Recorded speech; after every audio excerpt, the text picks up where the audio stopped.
Remember when Kevin Durant had a fake Twitter account? He had some explaining to do back in September. It was figured out that he had a burner account. So he would use it to defend himself and criticize other players. That turned out to be a really tame story because that's not even the wildest, weirdest Twitter story of the NBA season. It belongs to Bryan Colangelo, the Philadelphia 76ers. Now, it may belong to him because there's a mountain of circumstantial evidence right now, not proven, that he had 5 burner accounts on Twitter to defend himself and criticize players on his team, take shots at former players, and then he would even say something to the Sixers media about these are stories that you should be following.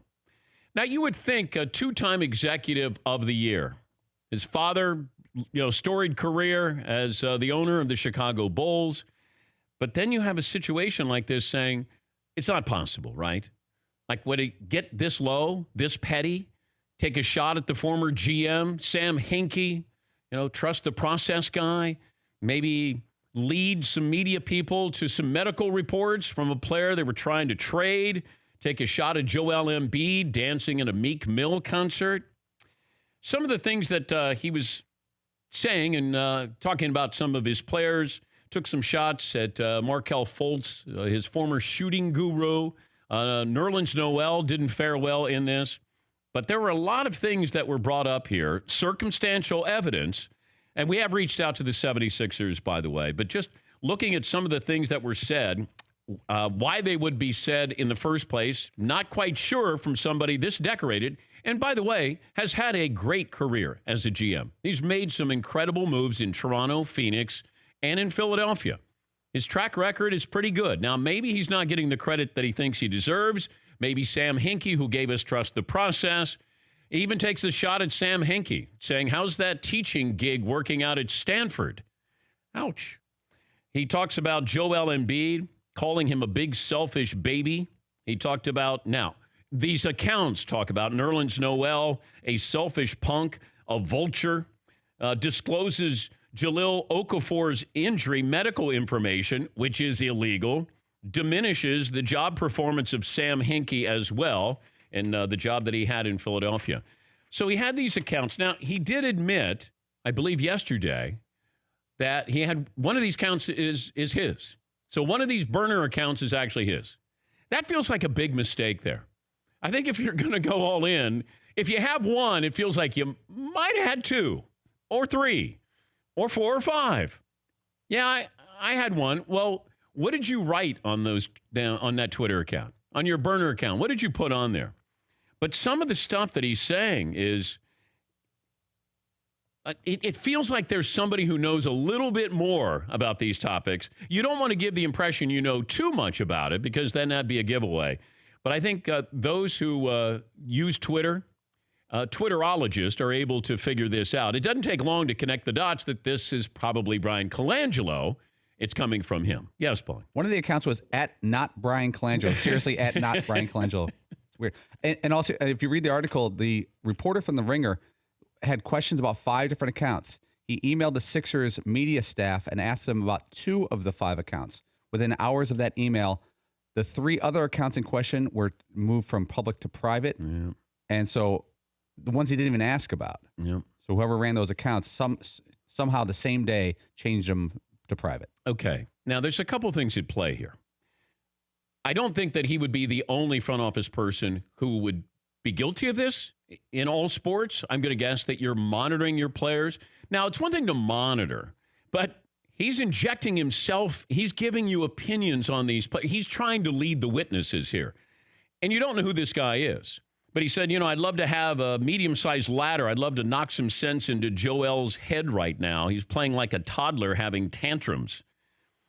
Goes on to say that he's not voting for Joel. He's voting for Ben at every chance I get. I love his intensity, his passion, and the pride for his team. Joel is a big, selfish baby, not my leader anymore. Okay, it sounds like a passionate fan here. But it feels like there's a little bit more when he talks about Jahlil Okafor's knee and that maybe the media should be looking into Jahlil Okafor's knee and may not pass a physical to be traded to the Pelicans there. I think that's a violation there. If that turns out to be true, that you're sharing medical information on Jahlil Okafor, I'm going to guess that would be punishable. I don't know how Philadelphia, the 76ers, are going to treat this. I thought the Brett Brown contract extension that was announced on the same day as this came out felt like a little diversion there. You can make the argument, okay, Brett Brown did deserve a contract extension. Did we need to announce it now? I don't know if there was any hurry to it, but maybe I'm wrong on that. But he goes on to say, ask Jahlil Okafor if he passed the other team physical. He won't say not to lose other chance, but I bet the farm it's what happened. He talks about Nerlens Noel is a selfish punk because he knows that Jahlil Okafor has a bad knee, and he's using that as leverage here. There's a lot here. There's a whole lot here. But the bigger picture I look at, there's two things. The 76ers / Bryan Colangelo's relationship as we move forward with Joel Embiid. That's number one. Now, Embiid says, look, I believe in Bryan. I believe Bryan Colangelo. We talked. Bryan Colangelo called Joel Embiid. But if it's true, it's bad. Now, Adrian Wojnarowski then got a hold of Joel Embiid, and then it became a little bit bigger story there. This also will dovetail into an even larger, potentially larger story, and that is if you're a free agent, let's say you're LeBron James, and Philadelphia could be a destination because your agency represents Ben Simmons, you got a good relationship, it's a young team, you can stay in the East, blah, blah, blah, blah, blah. You're going to want to go to an organization where the GM is maybe guilty of this? Has a burner account? I don't know what exactly was on the one burner account that he acknowledged, but then the other 4 burner accounts. I don't think I want to play for an organization like that. I would have some doubts there.